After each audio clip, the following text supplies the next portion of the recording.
Hey, so we just start however we like. No introduction with Jenna. Cool. So my name is Mike Peterson. Welcome to the Hercules Forum. The panelists are going to introduce themselves. Panelists, we're going to basically direct ourselves to the camera, if possible, when talking, to make it really easy on ourselves. Hopefully, people will trickle in as we get through. Sorry for the late start. So once again, I'm Mike Peterson. Welcome to the Hercules It's Your Turn RMX2 World Tour panel discussion on the art of DJing and pretty much how to become a DJ. We're going to start from my right, and we're going to have the DJs introduce themselves. This next gentleman, I don't know if he needs an introduction, but we're gonna allow it, for now, because if you don't know him, you definitely should. Innovator, crowd motivator, gonna be in Japan in the next couple of weeks. I heard I got some people for you to meet. But we're gonna start introductions. I am Grand Wizard Theodore. That's Grand Wizard with 2 Z's. Reason why I say that because people spell my name with 1 Z, and I've been DJing for like over 30 years, so I think the 2 Z's is more appropriate. I created 2 styles of DJing. I created a style of DJ which is called scratching, and I also created a style of DJing called needle drop, and the rest is history. To his right. Well, I don't think I could top that one right there. I'm DJ SI, short for Silent Intelligent. East New York native, born and bred. I got my start as a radio host, started a pirate radio show out of my bedroom. And yeah, just took it from there and just learned as I go. DJ Dr. Faust, also known as Chris Faust. I'm from Brooklyn, New York. Got my start DJing rooftop party, actually. It was a couple of years ago, and I was, liaison to do a party, and ever since that day, I was just really, had an affinity for the craft, so I started that way. I'm Ariel Electrocue. I got my start from actually listening to my cousin who was a DJ in the 90s. He used to come over to my parents' house and set up his turntables and spin drum and bass and jungle. And I've been exposed to electronic music pretty much my whole life, so it was kind of a natural transition. So. DJ Queen of Spades, originally from Toronto, now in New York. I got my start. I had a friend who was DJing, and I don't know, I picked it up as a hobby and taught myself how to mix and kind of went from there. And I'm here 16 years later. 16 years strong. So basically, to kick it off, what I want to do is just kind of throw a question out there to start, which is what does the art of DJing mean to you, and why would you consider it an art? I know Grand Wizzard has pretty much created a big portion of that art when it comes to physically scratching and stuff like that. So what I want to do is just kind of direct the question, starting with you, Grand Wizard. What made you look at DJing from the perspective of a canvas when you started? Well, first I was introduced to music, period, through my family, through my mother. My mother played music when she was cleaning the house. My mother played music when she was cooking. She played music when she was sad. She played music when she was happy. And I got introduced to all that music, like James Brown and Barry White and Al Green and jazz music and stuff like that. And as I got older, I started to see why she played different music at different times. Like when she's sad, she plays certain music. When she's happy, she plays certain music. And as time went by, I started to feel, that love for music. And becoming a DJ gave me the opportunity to express myself, express myself through music. When I'm scratching a record, you can look at me and see what kind of state of mind that I'm in.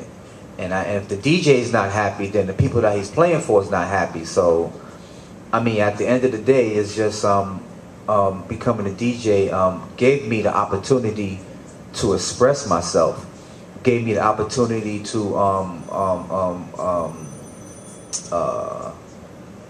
get into people's minds and make them feel happy when they come to hear me play and stuff like that. Whether you are feeling sad about school or relationship problems or family problems, I want you to be able to come and listen to me play and forget about whatever is bothering you for that day, and just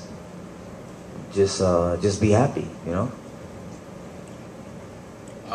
To follow up on that, I would have to agree with a lot of what Grand Wizzard said. The thing that drove me to DJing the most was the emotional passion, the drive, and everything behind it. Because with, like, there's no other way that 3 minutes can affect someone's life for better or for worse than at a party.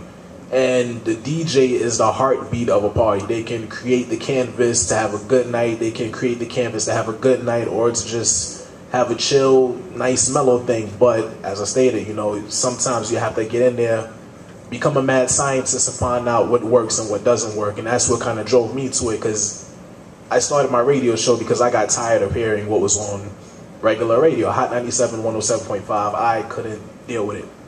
So that's what caused me to, you know, go out there and experiment, see what would work and what wouldn't work, and now I'm here, rubbing elbows with Grand Wizzard.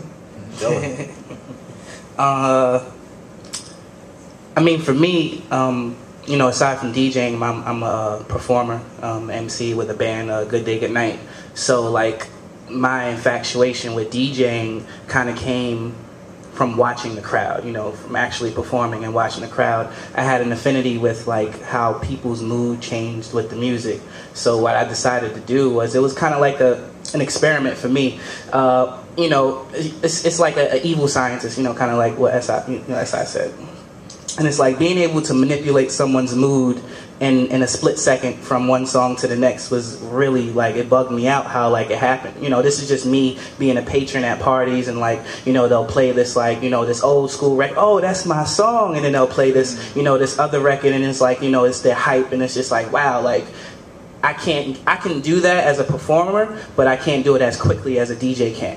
And just being able to have that access to that control, you know, it's almost like me being in my own little clubhouse, and I kind of zone out. So DJing is not necessarily for me. I love it. I love the academics of it, but I love what it does to the audience. I love what it does to my fans, like when the song changes. So, like, it's like stepping outside of myself for a second. I become, you know, the product. I become like just another piece of the puzzle, which is cool for me, you know, especially being a performer already. So it kind of takes the sweat off of that. Yeah. Well, for me, I would have to say that I also can agree with the mood change, and also making the audience feel a certain way based upon where you're trying to take the audience on a musical journey. And that's my favorite part of the art, exactly, is the actual musical elements. So being able to take the audience on a musical journey, not only through the tracks, but also through the keys. So I actually really enjoy mixing in key, because you're able to kind of progress the set organically rather than kind of just throwing things together and hoping it works. You're kind of able to very much, you know, channel it in a certain direction. So that's where it really becomes an art to me. For me, music has always been such an influential part of my life from as far back as I can remember.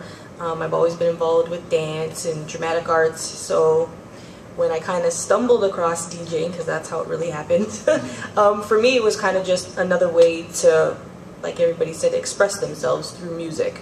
Like, I love music. It's such a huge passion for me. So being a DJ, I'm kind of in control of that, and I kind of control, you know, how, like they all said, the set of a party goes, the mood of a party goes. So for me, it's just a basic way to just really express yourself and yeah, show the crowd how I'm feeling and hope they dance along.